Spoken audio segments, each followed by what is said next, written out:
Welcome to Story Route Zero.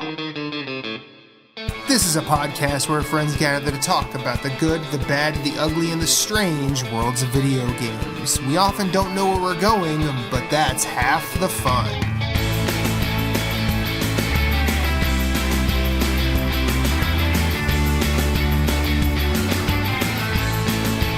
Come on the journey with us. Hit us up on Twitter at StoryRoute0. You can send us an email at StoryRoute0@gmail.com. That includes questions, concerns, comments, complaints, pet pics. Send us some recipes. Send us some stories about your day. We're going to listen.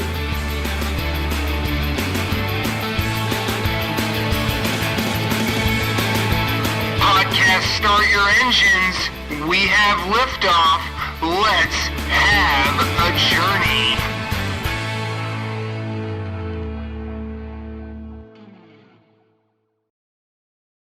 Welcome to episode 73 of Story Route Zero.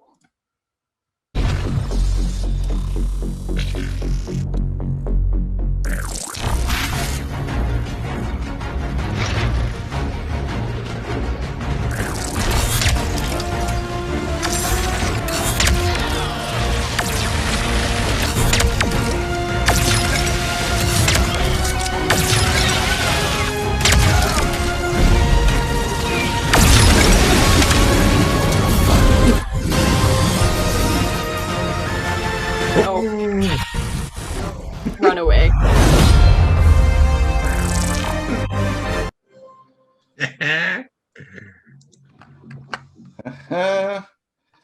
I'm one of your hosts, Jason. Joining me as always, Michaela and Moose. What's up? Matt is under the weather tonight, which is odd because we finally have good weather, and he's under the weather. Yeah, we do. So we wish him the best to his recovery. It is a backlog night, but before that, how's everyone's week been? Long. It's going to be long for you for like another month or so until you get settled into your new place. So Pretty much. It's been a long week. I was exhausted after moving. And then the day after Memorial Day, I got my second vaccine. And I was sick as a dog. I was so laid out. The worst part, like I had a headache and I was like, my back ached and like I was tired and gross and stuff. But the worst part of it was I had like 100-degree fever. I was running all day. But once that broke, I was fine. But yes, on my way to fully vaccinated, on my way to fully moved. Check with me next week. Nice. But yeah, like Jason mentioned, we had good weather this weekend here in New England. So like the weekend before it was 50 to 55 degrees out and pouring rain. This weekend it was 95 degrees out and clear skies with sunshine. So I went running. I went for a 2-mile run Saturday. I went for a 2-mile run Sunday. And then I went and I walked on the bike path. My dad's house is right next to the bike path by the Blackstone River in Rhode Island. It is a very scenic area. I saw some baby geese and some sun turtles and some surprisingly large carp. But it was very nice weather. And I actually got to go to a college graduation party. You know, COVID is changing. We are emerging. So I went to my cousin's college grad party. He's the last of my generation to graduate college. So it was a moment. So yeah, good weekend. Yeah. Week for me was good. Work was kind of easy coming off that holiday. So just, doing that, video gaming, playing lots of video games. And then weekend was good. I put a lot of time into WoW, started a new character, got to 48 and moved on to the Shadowlands. And so now there's that. And really need to get back to Mass Effect. But other than that, weekend was good. We took the girls to Amish country for the weekend. So that was nice. Went to Turkey Hill Moose on Friday. Oh, nice. Good old Turkey Hill. And then Dutch Wonderland on Sunday. Really nice weather. Got sunburned on my head, which is the worst spot. Yes. I just cut my hair, and now it's like. That's why you got the sunburn. Oh, I didn't, but like I didn't want to go with because I knew it was gonna be hot, so I was like, but then the trade-off, I'm like, I forgot the hat, shit. But all in all, good weather, good trip. All right, games. Before Backlog, anyone play anything of significance or? No. Yeah, more Biomutant for me. I did start Mighty Goose on Switch. That's that Metal Slug-esque game where you're a badass goose. Because, after Untitled Goose Game, I'm all for the goose fight. And I played, I picked up Grindstone, but as Matt said, it definitely is not worth full price. I got it on Epic for $5 because there was a $10 coupon. I mean, it's kind of a match 3 game, but not, because you can kind of go in diagonals, and it's got some RPG mechanics to it, but I could see it's still like a match 3 is. It's still going to be repetitive, so definitely $20 is probably too steep. 5 is probably fine. 10, even 10, because I think there's a lot to it, but yeah, he was right. I'm glad I got it for 5. Yeah, Biomutant's patch downloaded. You also reviewed a thing. Oh yeah, I did. I reviewed Rising Hell. It came It's out. true. I did see you do that too. Very nice. And I'm working on a book review. My first book review. Ah, nice.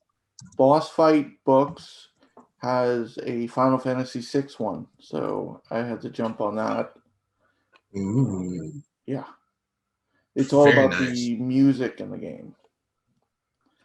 So that'll be up on the website hopefully soon, and as will a probably after E3 and all the festivities, a Resident Evil review from that site by Seb on the website. So that's kind of exciting too. But yeah, that's about it. We can go into our backlogs. Michaela played East Origin, which is how many East games are there? So this is not the first one, but it came out after 6 or 7, but it's a prequel to all of them. Right. Timeline-wise, it's first, but it's not the first game. No, it came out in about 15 years ago, I think. I want to say around 2006. And it's definitely one of those that is showing its age a little bit, but it takes place 700 years before the first couple games. And for anybody who doesn't really know East, the most recent games are kind of like Final Fantasy in that they're standalone, but they have certain things in common. But East 1 and 2 and maybe 3 might have been connected. I forget exactly, but they obviously Adol is known as the protagonist of the East games. East Origin is the one time he is not the protagonist. He's not in the game originally. I think he was added as like an extra character you can play in like the time rush mode or whatever in later releases, because this game has been released and re-released and re-released many times over the years. But it kind of gives some lore about what East even is and where some of the mainstays of things like East 2 come from, like the Black Pearl and the priests and all this stuff. So kind of to give you an idea of where this game takes place, the scenario is this land, this place called East is under attack by demons. So these twin goddesses take this temple where your characters are all from and raise it up into the sky. And in order to launch attacks on that elevated temple, the demons build this like big tower thing. And so the goddesses sneak out and come down to try and deal with that. And then you, of course, as sworn protectors of the goddesses, follow them down to the surface where all the demons are. And you spend the game essentially climbing this tower that the demons have erected. So unlike the East games that most people are going to be familiar with, East Origin is a straight up dungeon crawl where you're just going floor by floor by floor up this tower thing. It is also an isometric RPG as opposed to like a fully 3D free camera moving thing that we're used to nowadays with East.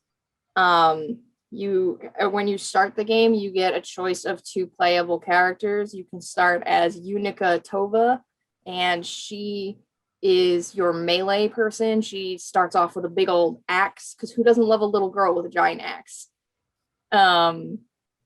And then the other guy, his name is Hugo Fact, and he is your mage. So he's like a ranged spell user. I'm gonna be honest, I have not played with Hugo.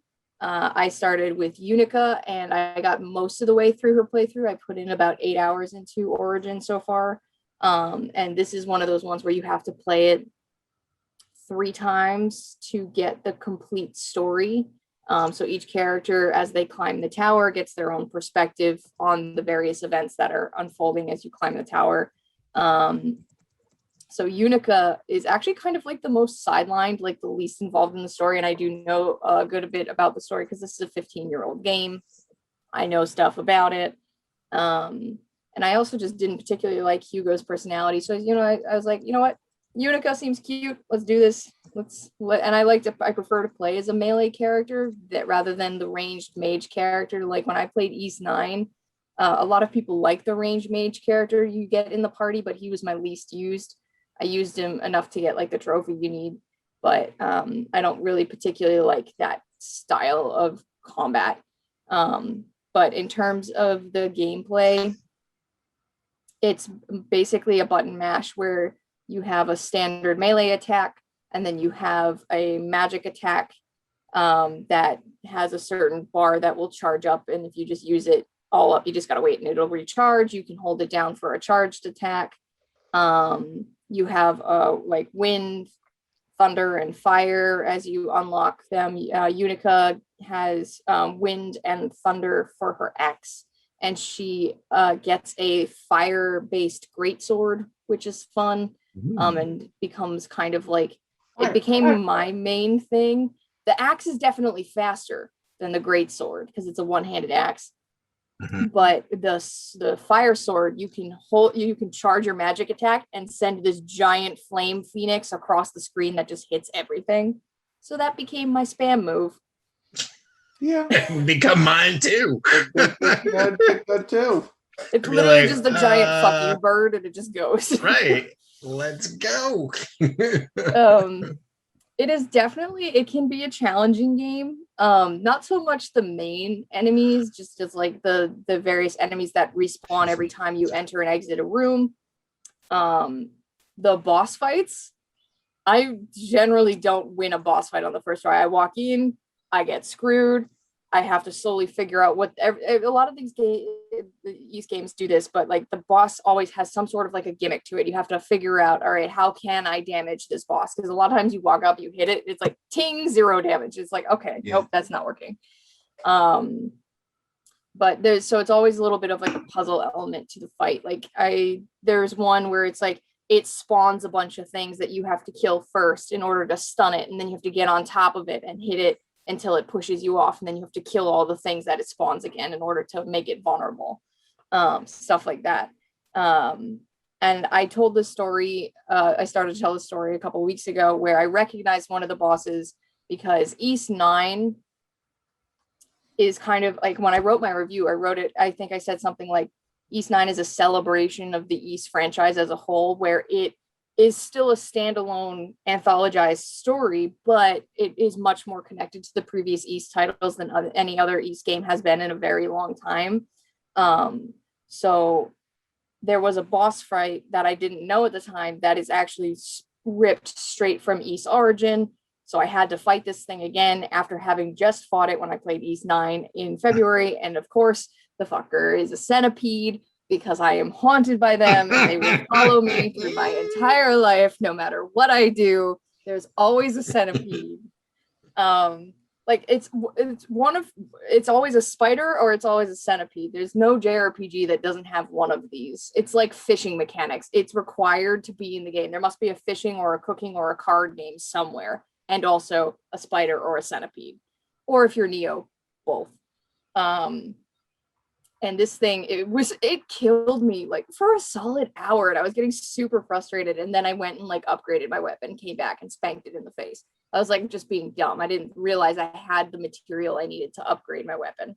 And then I was just doing so much more damage than I was before. I was like, oh, I was basically trying to kill this thing with a pea shooter and I'm a moron, but that's okay. Centipede died. It's dead. It can stay dead. Overall, this is not one where I would go for those multiple playthroughs. I don't feel like I'll come back and play as Hugo and the third playable character that I know is there. I'd rather just look up to fill in the gaps of my knowledge of the story. I know that their storylines are much more involved with like somebody turning into a demon and somebody's dad coming back from like the dead and being secretly the true evil boss and all that stuff. But I don't dig the gameplay enough to do 2 more full playthroughs. It's enjoyable. It's definitely showing its age. It's very simplistic button mashy stuff. The exploration is enjoyable. There are some times where it's that, 2+ generations ago type of exploration where it does not hold your hand. So there were times where it's like, I don't know where to go. I don't know how to progress. The game isn't really holding my hand here, so I kind of don't know what to do. And then at one point, I did have to look up what to do next. It was like, remember this item you got at like hour 2 of the game? You need to equip it, go to this very specific room, stand in this very specific place, so you can see this very, like, it's a mask that like hides all enemies but shows hidden areas.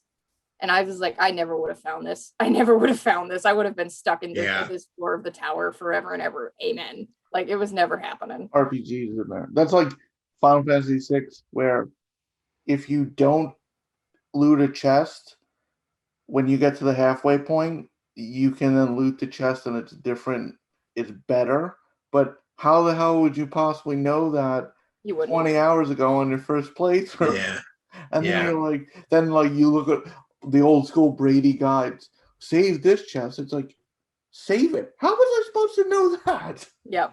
Yeah. Yep. I feel like modern day, like they've understand that now that like there's so many games out there that people aren't just going to waste hours upon hours trying to figure it out. So they just build in secrets like, Archdragon Peak and Dark Souls 3, where like it's not detrimental to your playthrough if you miss it, but you can go back and get it if you find it. You know what I mean? So, but yeah, yep. I would definitely have been mad. I've been like, if I would have looked that up and saw that, I've been like, son of a bitch. Yep. Yeah, I don't mind. Like, if it sometimes it's like it's just one of those where you need to talk to every NPC and you'll be able to piece it together. But sometimes it's like, yeah, no, I need to Google this shit. Where's the game facts? I have no clue. I tend to make the analogy. It's like the difference between Kingdom Hearts 1 and Kingdom Hearts 2. Kingdom Hearts 1 was the beginning of the PS2 life cycle, and sometimes there's not enough direction. So people nowadays, when they go back and play it, they're like, I have no idea where to go. This area is so frustrating. And then Kingdom Hearts 2, there is like never not an objective bar screaming at you where to go. To the point where it's kind of annoying and it's become a meme. There's this one fight in KH2 in the Hercules world where Phil is trying to tell you how to beat the Hydra, and literally just the whole fight is just get up on the Hydra's back, get up on the Hydra's back. It's like, I know, get up on the freaking back. Yeah, that could get annoying. I was just gonna say that could get annoying. That was kind of like Wind Waker when I played that, and I was just like, oh my god, like stop holding our hand, like we'll figure it out. But good games figure out the medium between not enough and too much. Shout out to Game Facts, though. Facts.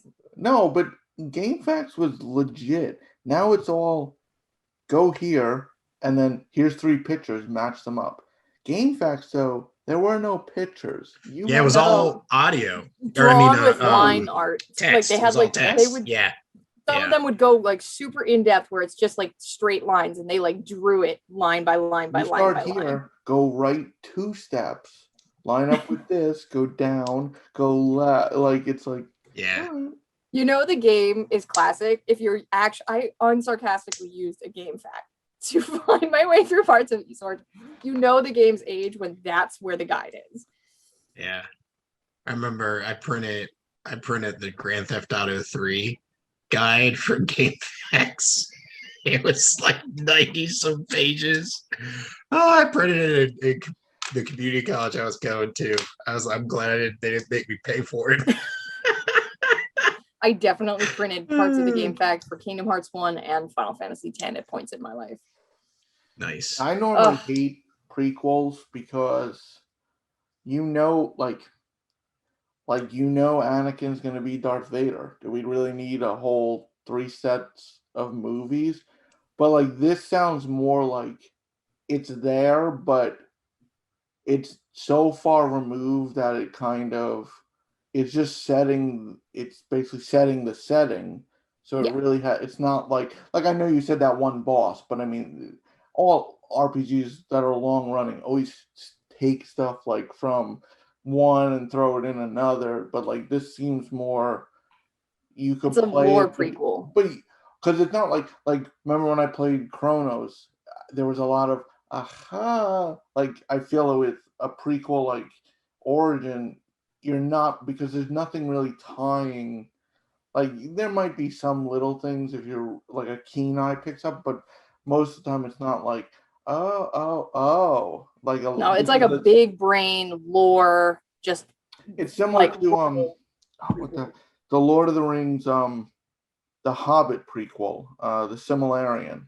It's set like 1,000 years before the Hobbit, and it basically just builds there's no characters, it just builds the worlds like Middle Earth, Mordor, like it just, so it has nothing to do with any of but it kind of sets the tone for then like, oh, okay, now.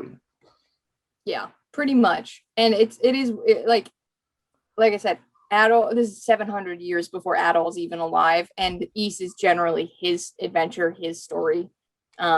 So Seems it really short, is too. just deep. What? Seems short for one, like if you do a single playthrough. Yeah, so if you do a single play, so I'm most of the way through Unica's story, and it's taken me about 8 hours. I could probably beat it around 10 to 12 hours, depending on how hard the bosses are at the end, which I imagine like the bosses are a little bit of a spike until, especially even if you do figure out the pattern, like what the gimmick is to the fight, it can still kick your ass. A lot of times the later the fights are, there's just more things on the screen for you to dodge while trying to hit other things, stuff like that. The last couple fights have been like that, where it's like, okay, there's going to be a vomit of attack here. You need to also somehow hit the boss, or else the fight's just never gonna end, and it's healing itself. Go. it's one of those where it's like, I crushed everything on the way in here. Why is this boss such an asshole? But yeah, I figure 10 to 12 hours per character. So if like that lines up with the standard RPG, but one playthrough seems short. I mean, yeah. So like I don't know what people consider beating the game. If you have to do all 3 characters, it's probably close to a 40-hour experience, which is on par for most East games. But like I said, I will not be coming back for rounds 2 and 3, just because I liked it. I didn't love it. Yeah. But it's got a lot of Eastness to it. So like I mentioned, it does some deep lore stuff, but it's also just got familiar things in it. So one of the things that I put in my notes, and I haven't looked at my notes yet, which I should probably do so I don't forget anything, even though I'm going kind of long here. So there's these things that are called ruse that are in some of the East games, including East 9. And ruse are kind of like these little, like, furry creature guys with like these big pointy ears that are in the East series. And I came up to one, and it started talking, and I had no idea what the fuck it was saying because there's no voice acting in this game. But instead of text, it was just a bunch of Nordic runes, and I was like, "What the fuck? Oh my god, it's runic, like a rue, but runic." And then I thought, if I didn't know Jason, I don't think I would have made this joke. So now I'm blaming him, and I hate it. Victory. But yes, so there's some callbacks, but you definitely don't need to play it to get anything else out of like the more modern East games, which are not particularly modern JRPGs, but you know what I mean, the more recent ones. Mm-hmm. But yeah, it's nice. It's a nice little, if you feel like playing an old school isometric ARPG, it's there. And I do know the story gets more interesting than with Unica. Unfortunately, she probably has like the least interesting story, but yeah, I would only recommend it to deep East fans.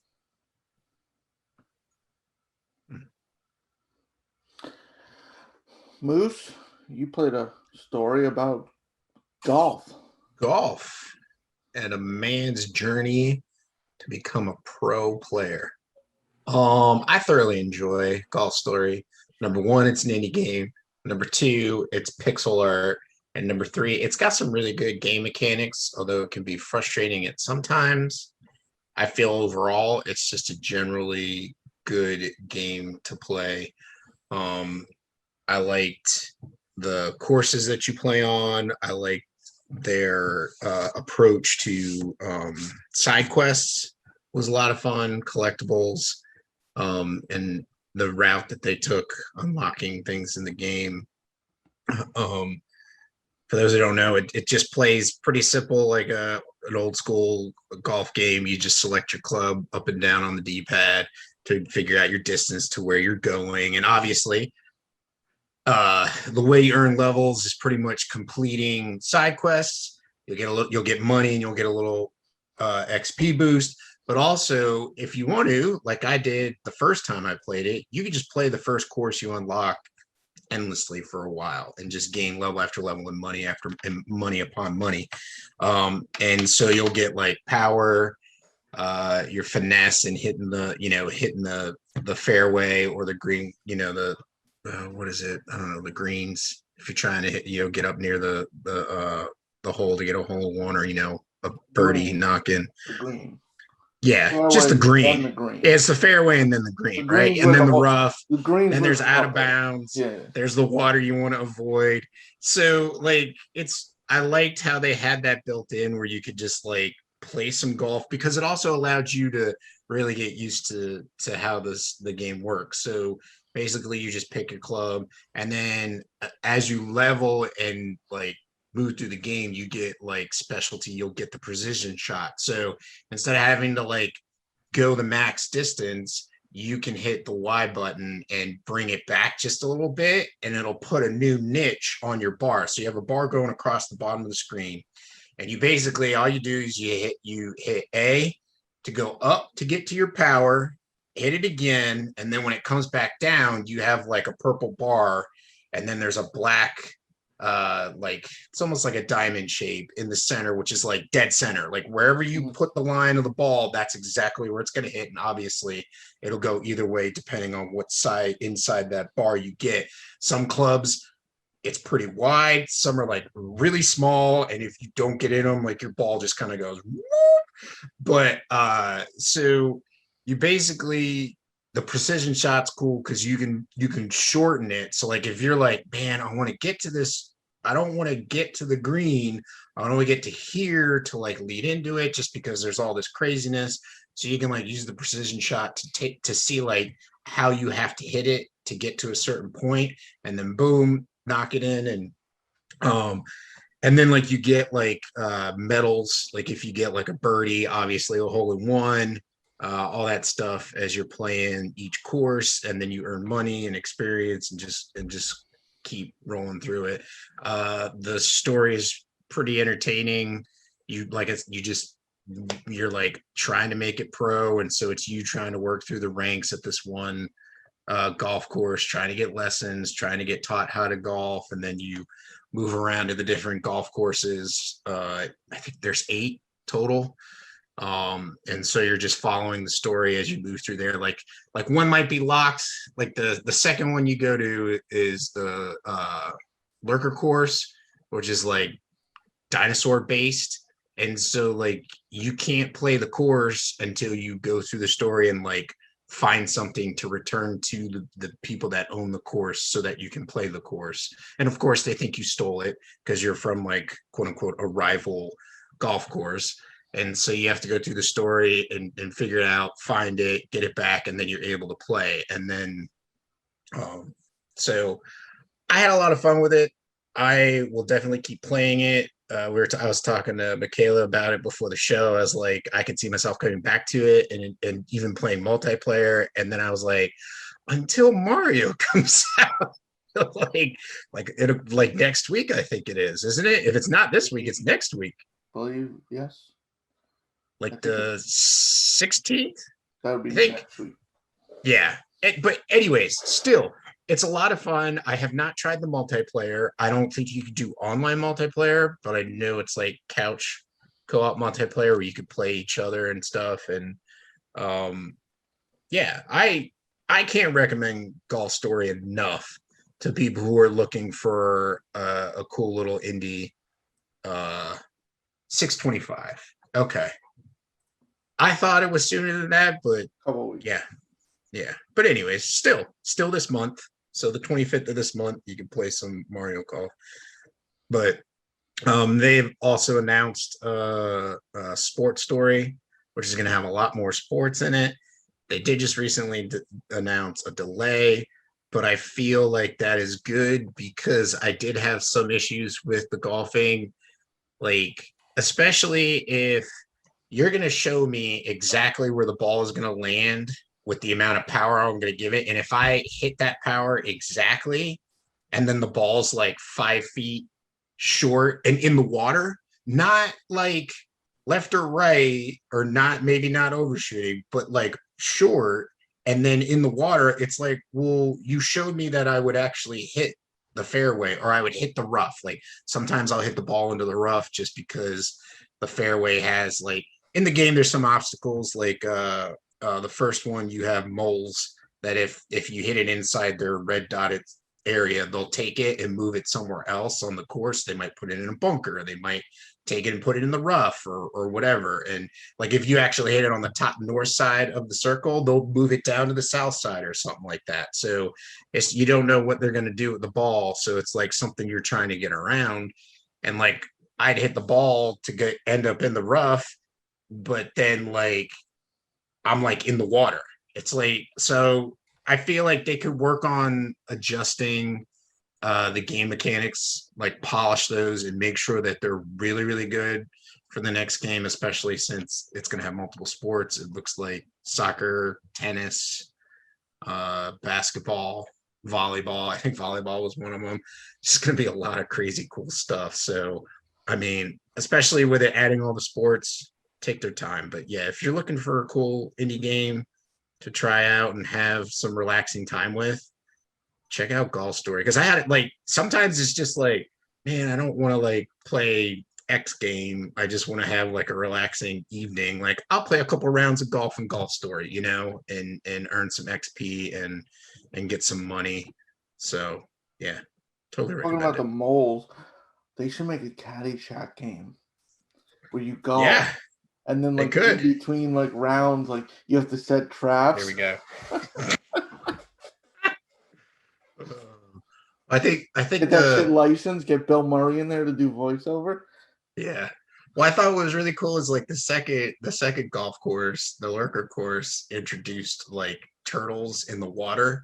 So like also to like golf on their course, you had to like return the turtles back to the lake that they're on, and then like they're white circles in the water, and if you hit it into the white circle, there's a chance that your ball bounces off the top of their shell. Like they come to the surface and your ball hits it, but there's a chance that it'll carry the momentum forward to get you either on the fairway or into the rough, like closer to the hole, instead of having to go like the fairway out like angle, the other two sides of the angle, you can just go one, you know what I mean? So yeah.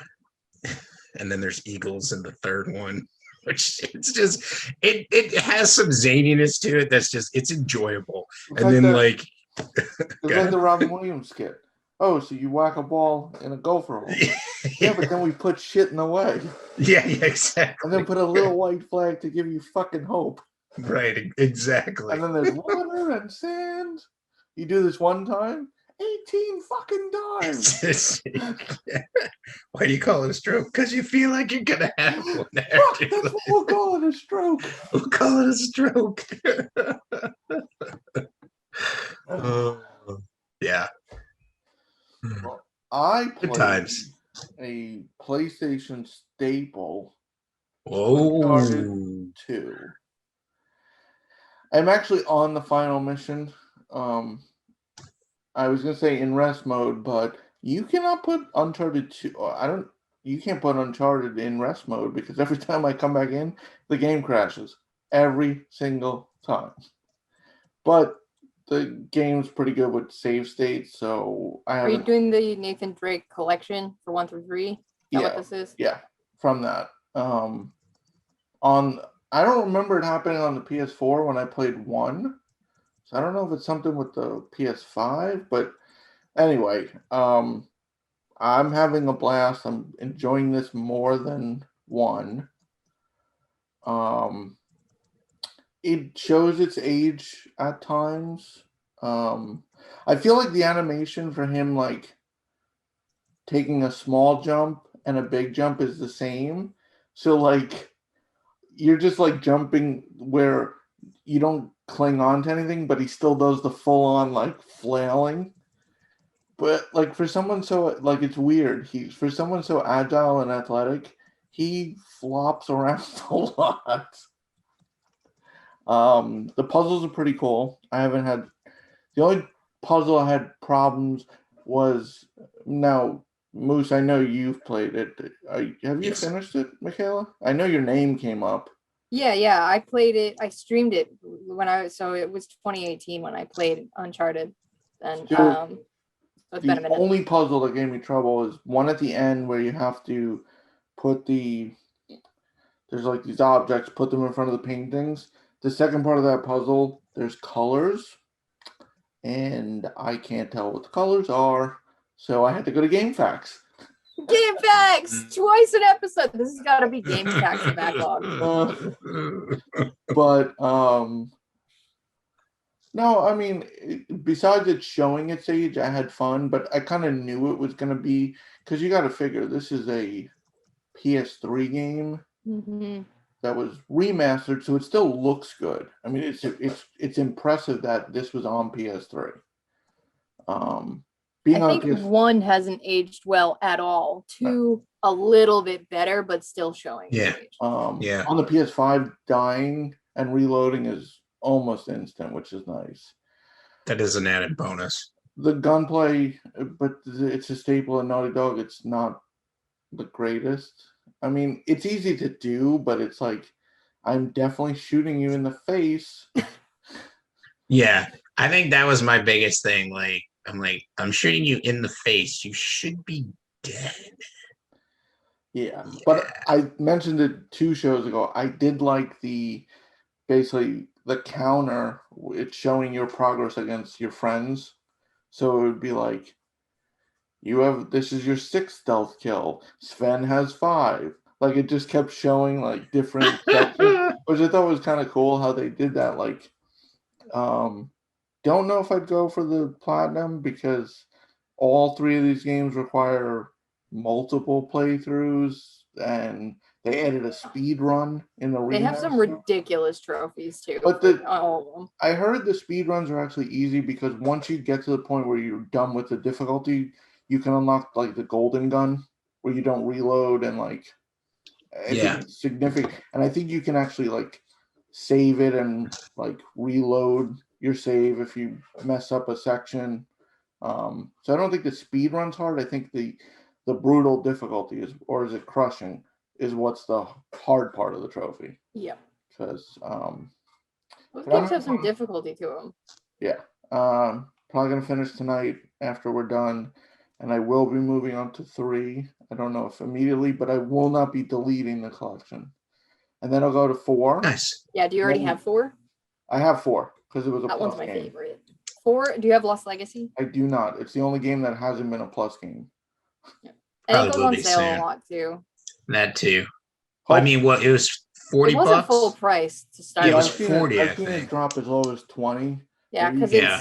it was technically originally going to be DLC for 4, and then became its own thing. I think You are correct. Is it greatest hits now, or is it just What? Yeah, Legacy? Lost Legacy might be greatest hits. I know 4 is. Yeah, it might have been added to the, so it might be 20 anyway. Yeah, but it definitely goes on sale, and it's definitely worth it. But obviously, play 4 first. 3 and 4. Well, I don't think I could play Lost Legacy anyway because I only know one of the 2 characters. You will in the 3rd one. Right. But I'm saying I don't think I know this. I Maybe. know Chloe only. Yeah. No, I'm enjoying it. I like the cutscenes, and the more I play, the more I do not want to see the movie because they're gonna butcher that. Well, yes. No, I'm glad I'm finally playing it. Now, what's your favorites in the series? Before we do that, on a side note, you are correct. Lost Legacy is a greatest hit. So is 4. So maybe next time it goes on sale, it's usually 10.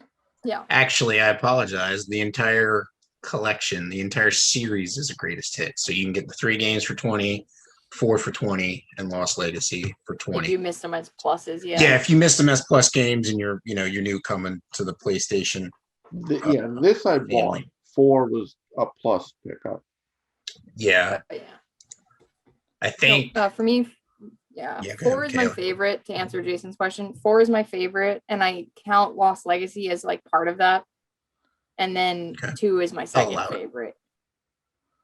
I didn't finish 3. I did not like 1. I played it way too late. It did not age well. I had some buggy issues. I think I might have told this story before, where I think it was in Uncharted 1. There's this one section where you're fighting in like a graveyard or something, and I had to kick open like an iron gate. And so Nathan Drake kicks open the iron gate and then just went straight into a T-pose, and I just got shot until I died because it was T-posing in the middle of a firefight. That was great. 2's my then I think- favorite so far. Yeah. It's an improvement on 1. So Well, I've also played Golden Abyss. okay, that one I have not played. I do not have. My Ooh. Golden Abyss, my issues with Golden Abyss are more their exploration of the Vita than Yeah. anything else. It's And just Golden Abyss wasn't actually Naughty Dog. It was Bend.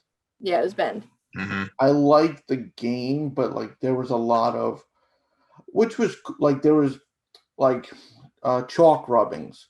So you hold the Vita up, and you had to actually like on the back of using the back touchpad, like actually use Yeah. the chalk, which I thought was a cool concept. And then there was one like hold the map up to the light, so it would use the Yeah. Vita's camera, and you can hold it To like a light source. And I thought, but I think the novelty wore off quick, and I think a Golden Abyss is actually a longer game than some of the others.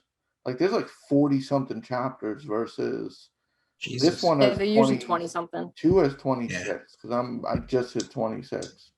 I speaking of chapters, I liked how it streamlined sometimes. Like you like solve a puzzle, walk through a door, and like you see like chapter 18, like it just moves into it. It's not like a final like. Yeah, you don't fade to black and then start the next set. I mean, It's just sometimes you you do with, moving like, right into it. with cutscenes or the flashbacks, but other times it just kind of streamlined right into it, which was cool. Yeah, And 4 did 2's that. kind of cool that it loops in on itself because you start in media race with like the dangling from the train stuff. Yeah. I had to redo that the train. I had fun on the train level, but I definitely redid it a few times because I was like, oh, I can dodge the enemies, and then I'd stand up and then smack. Yeah. And my favorite line is What's Tibetan for RPG? What was your favorite? I would say my favorite is 4, followed closely by 2. So I have not played Golden Abyss, and I have not played Lost Legacy to completion. I played like maybe 3-4 hours of it, which I would like to do that. Maybe I didn't play that much then. I don't remember how long it took me. Maybe it was like an hour and a half or something. I know I didn't play like to halfway through it. So remind me when my shit's not in a box to look up how long it took me to beat Lost Legacy. Can do. Does it run concurrent to 4 or?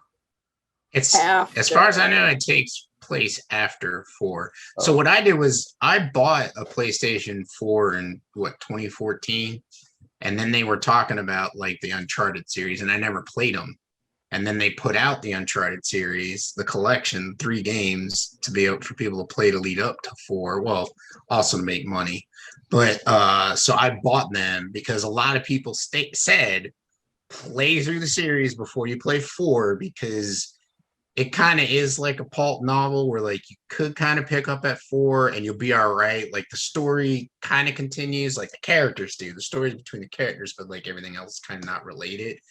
It's not quite Final Fantasy X, but so I was like, well, I'd kind of like to see like the character interaction between the characters as it's moving through the series, and so that's why I picked it up and played them. And I recommend doing that. And Jason, you're doing that, so I mean, you're playing, 2, and then you'll play 3, and then 4, and whatever. But I mean, Lost Legacy, I say whatever. But it would be nice to see them kind of maybe bring back the series, not necessarily with anything related to the Drakes, but like maybe like side adventures, kind of like Lost Legacy. I see how they could do a new saga in Uncharted with a different protagonist, but until Jason gets through the series, I will reserve my comments for another time. Right, and that's also kind of why I stopped there, and I was like, I might be kidding, but I like that Uncharted is something you can, like, I feel there's some series it's like, oh, if you play through all of them, some, like, I can't think of off the top of my head, but, like, it's hard to go back. I don't think these are hard to play. Like, they show some age, but they were also, as it's a Naughty Dog game, they were quite impressive for their time. The PS3. Mm-hmm. So it's not like, because there are some games like, oh, try to play through the old ones, and it's like, these are rough. Yeah. Yep. Yeah. I mean, how old is the first Uncharted game? I know it's PS3 gen, but I don't remember the year. I don't know. 2008-ish, 2009 maybe? I think 2007. Yeah. It's 2007. Okay. And then 2 was 9. So 2007 is the beginning of the PS3 generation. Yeah, and then 3 and Golden Abyss were 2011. 12 was Uncharted Fight for Fortune, which I think was the card game. Yep. Yeah. Yeah. So there's a big gap between 3 and 4 was 2016. Yeah. Then there was a Fortune Hunter iOS and Android game. Interesting. It tied into 4. It was released just before it, and I remember doing things on like multiplayer skins for 4. It was kind of like Hitman. Yeah. Where you had to move and like the floor would fall like traps, and then like you'd have to jump. It was similar to that concept, like turn-based in a sense. Well, if the movie ever gets made and finished, that'd be cool to see. It's gonna be rough to watch, but I might give it a watch anyways. Because sometimes video game movies, you just gotta do it. You just gotta look. You can't look away. You just gotta watch it and just not have any assumptions, and then that way, you know what? You're never let down. Well, I usually watch it and assume it will be terrible. And if it's only kind of bad, then it can surprise me in a good way. Yeah, true. I mean, that's like, I'm going to see the Borderlands movie. Is it going to be good. Who knows? I mean, the cast is probably one of the best casts for a video game movie, but who knows what'll happen. I mean, And Uncharted, to be fair, is already positioned to be a movie because the game is basically already Indiana Jones the game. right, which is also problematic because it's a movie that it's basically Indiana Jones if he was a mass murderer. Yeah, I mean there is that because you're just shooting people in the face, And I say that though, but also they did like so Tomb Raider, obviously the most recent Tomb Raider games, the trilogy, have a lot of gameplay similarities and progression similarities to the Uncharted games. Have you guys played any of the recent Tomb Raider trilogy? Yes, no. I played the first remaster, what, First. 2013 that Well, came the out. first, Okay, yeah. the reboot. Rise. Yeah, the Rise reboot I and meant, yeah. The 2013 reboot is a little bit like Rise is where Rise and Shadow definitely much more like Uncharted 2, 3, 4 than the first one is. But they fucked up that movie, the Alicia Vikander Tomb Raider movie. That was terrible. It was so. Although I'd make the argument Laura kills people for survival. Nate, I Yes. think, does it for fun at this point. Glee. Yeah, no. Well, that's kind of the point. Like the whole Laura's progression becoming like the reboot trilogy is her becoming the Tomb Raider, and it shows her struggle with having to kill people. But yeah, still, my overarching point was these games should be easy to adapt into a movie, and yet they tried to adapt Tomb Raider 2013 into a movie, decided to change the plot for no reason, completely change the ending and the bad guy and make her dad not dead, even though Tomb Raider, the whole thing is her dad is dead. But whatever, that movie was trash. It was gone. I mean, I think Uncharted could be a good movie in the sense that the game plays like a movie. There's like, it's not just you like Borderlands as a movie, like you're just out there doing missions, shooting shit. Like in Uncharted, though, there's like the puzzle portions, so that can easily be there. Like most of the playable like puzzle parts could be cutscenes. So I think you could make that, but who knows? I mean that movie's been in development longer than some game series have been out. That movie's been in development like 3 console generations at this point. Honestly, I'm gonna say it. The first Tomb Raider movie with Angelina Jolie might be my favorite video game movie of all time. I'd have to think about it, but that actually wasn't too bad in terms of No, it wasn't that bad. Yeah, in terms of adapting, like Jason was talking about, those would-be puzzles and tombs into cinematic movie elements, they did a pretty good job with that. Yeah. Also, having John Voight play her dad was a special moment. Yeah. John Voight's car. John Voight's car. Yeah. And then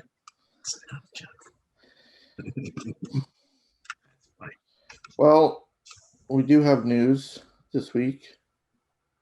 There's a lot of news, actually, and we're not going to cover it all because we're not going to be here all night. I will post links in the YouTube description because we had the Indie Fest, which announced about 7,000 games, and I want 6,995 of them. I didn't know there was an Indie Fest. Yes. I'm glad I missed that. There was an Indie Fest, and there was the Guerilla Collective, which at the time of this would have been 4 days ago, but we got that. And then by the time this goes live, we'll also have Ubisoft Forward, and the Summer Games Fest is Wednesday and Thursday.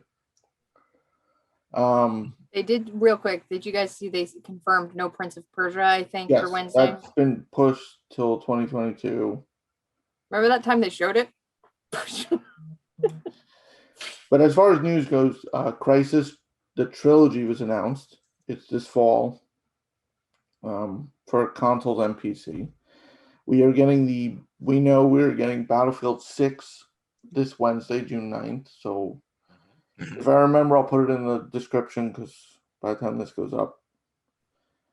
Nintendo's E3 is June 15th.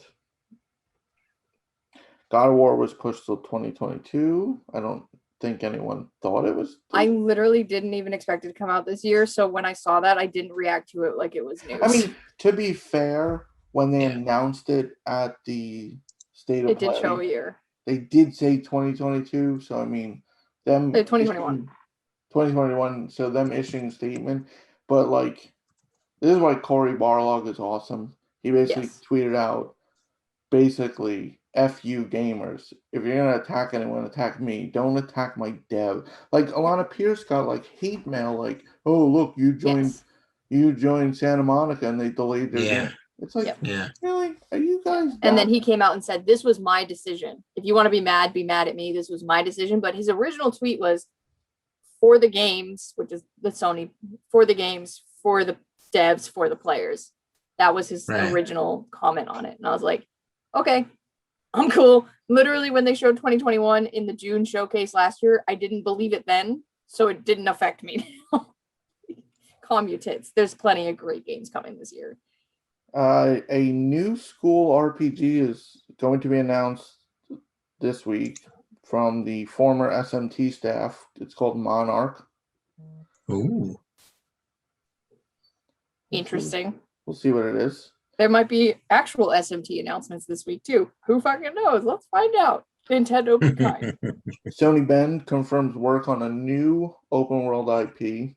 Yep. It was speculation before. Now we know, which makes sense. Days Gone 2 probably rejected because they have this open world game in development. Yeah, get this done first. Let's see how this does, and then we'll decide if we want to do a Days Gone 2 sequel. I could see Sony saying that. The Concrete Genie dev Pixel Opus, their next game will be Unreal Engine 5 on PS5 with Sony Pictures Animation. So nice. Something pretty. Yeah. Asobo is a in-house Sony studio now, I guess. But they already were, but I guess they announced it. They announced it. SMT5 is coming out November 11th. It appears. According to a leak. They've only announced the European release, but they've said simultaneously. So looks like a November 11/11. We'll find out. Maybe they'll probably make that concrete in Tuesdays. And there was a Sony VR showcase last week. Few interesting things. I like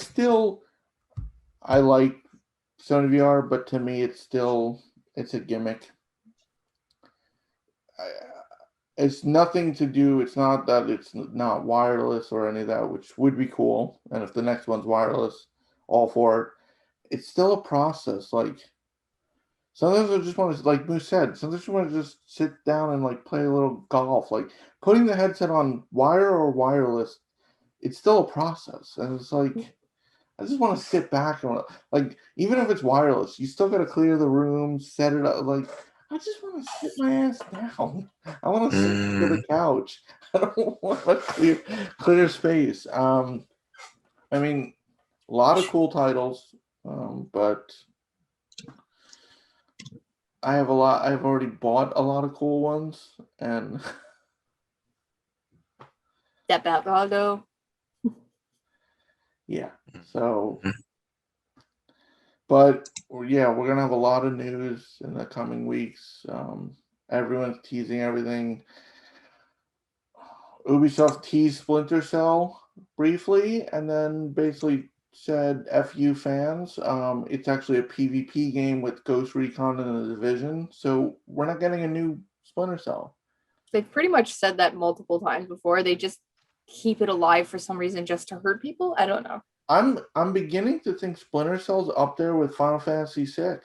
Both those companies are like collaborating to like, well, how can we fucking piss off gamers the most? Yeah, these two franchises. Nah, just tease it. By the way, Jason, not to get your hopes up, but did you see the thing where you saw it. You know what I'm talking about. So for those who don't read my mind like Jason does, for some reason, the like mobile tile versions of the game icons for Final Fantasies 3 and 4 updated to say 3D remake on them, indicating that maybe there could be a 2D, 3D.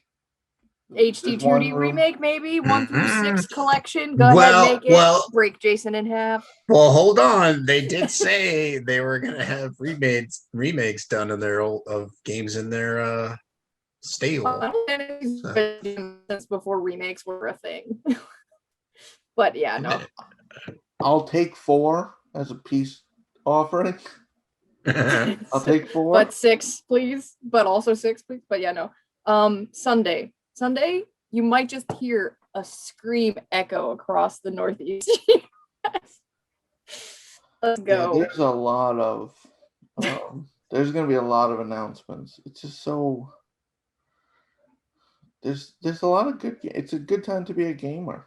Insomniac's having fun. They're on a bender today on their Twitter. Well, they took over Twitter and just Ratchet comes out this week. But also random memes for Sunset Overdrive, Sly Cooper, and apparently Horizon. So we'll see. Will we survive it? Who knows? Well, we're gonna probably die of excitement just because we all love games so much. But it's like, if I could give any advice to anybody listening before you watch the E3 spectacle, just have no expectations, and you're freaking wowed. And you know what? It's only up from zero. From zero, you can only go up. You know. There's gonna be a lot of announcements, but gamers, it's not all about you. Moose? At Story Route Zero, we have some cool friends who do some cool things, and I'd like to tell you about them. Phoenix Overdrive uses the power of games and gamers to help heal sick kids through the charity Extra Life. Phoenix Overdrive fundraises for Children's Miracle Network hospitals all year, every year, and the fun culminates in a 24-hour gaming marathon.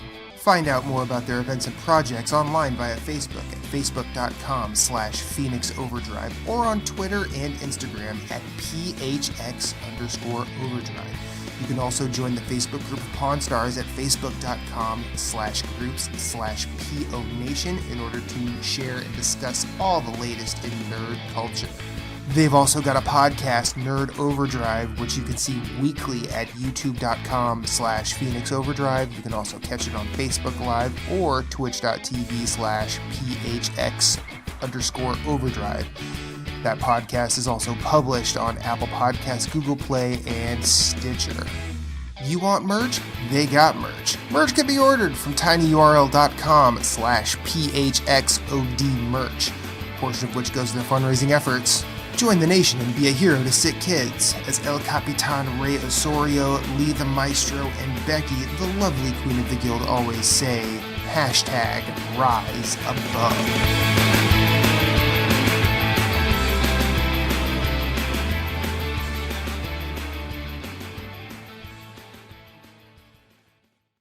Thank you for listening to Story Route Zero. We hope you have enjoyed your time here as much as we've enjoyed having you.